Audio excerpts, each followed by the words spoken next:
This video is the last one in series where we're explaining about how to prepare a best possible offer, what must be considered, what's important, and so on. There are only two topics left for us to discuss, namely highlighting benefits and price minimization. Not to lose any more time, let's go to the business. Sales and Marketing Guru presents 5-minute sales lessons. Highlight the benefits. The main thing is always the price. In the offer, it is always important to highlight the benefits that the customer will receive if the offer is accepted. This includes what they will purchase and all the advantages they gain from it, such as bonuses in a form of additional quantities of goods or services, favorable payment options like deferred payment, multiple installments, or a discount on advanced payment. Price minimization.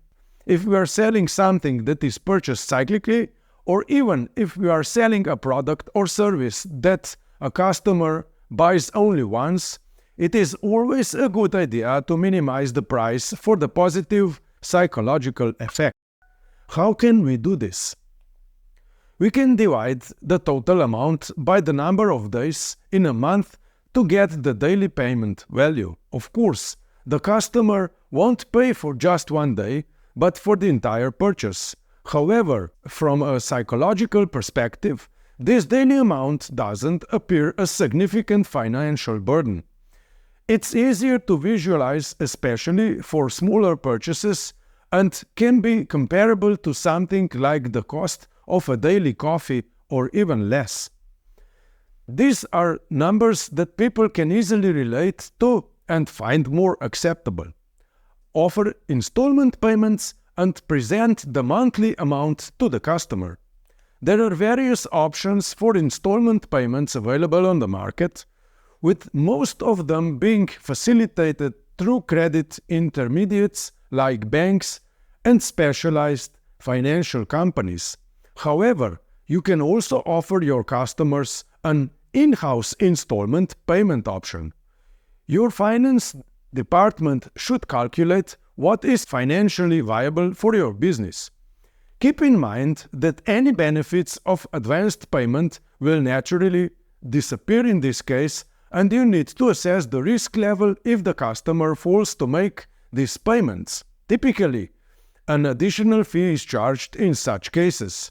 Consider tax regulations as well, especially for goods and one-time services where tax should be charged immediately. There are various legally regulated options for handling this aspect. If you are interested in other topics in the field of sales or would like to learn more about the current topic, I can recommend a book that you can purchase through the links provided below in the description of this video and this channel. You can check our other videos. One would be here and another here. And if you like what we do here, please consider subscribing. Thank you for watching till the end.